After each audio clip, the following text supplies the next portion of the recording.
మమ్మల్ని గుర్తించినందుకు మీకు ధన్యవాదాలు. మమ్మల్ని పట్టించుకోవట్లే సమాజం. పెద్ద ప్రత్యేకించి ఇంట్రడక్షన్ బేస్ వస్తుంది కదా అని బేస్లెస్ మాటలు మాట్లాడదాన్ని. మీరు చాలా గౌరవిస్తారు, నేనేమో చాలా చనువుగా జోకులు వేస్తుంటాను. ఇదేనా మన కోన వెంకట గారిని ఏవో అనుకున్నాం, ఇంతేనా అని అంగీకారాలు. బట్ ట్రైలర్ బ్యాండ్ మేళం చూస్తున్నంతసేపు ఇది చాలా fun oriented film, very youth loving film లాగా నాకు అనిపిస్తుంది. బయట అక్కడక్కడ సోషల్ మీడియాలో వీళ్ళు చేసే డాన్స్లు ఇవన్నీ కూడా కనపడుతున్నాయి, ఎవరు తెలియదు అంటున్నారు, చూస్తూనే ఉంటాను.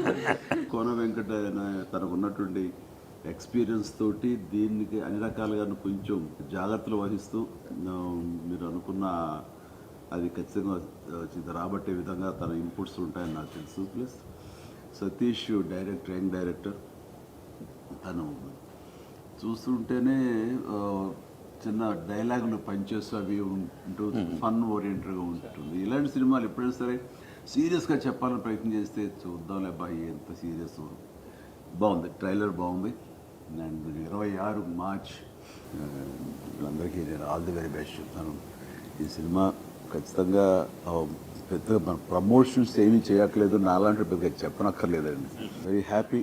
ఇలా చక్కటి సినిమాలు హిట్ అవుతుంటే కనుక ఈ సంవత్సరం శ్రీరామనవమి నాడు రిలీజ్ అవుతున్న ఈ సినిమా ఆ దేవుని ఆశీస్సులతో, రాముల ఆశీస్సులతో పెద్ద హిట్ కావాలి మనస్ఫూర్తిగా.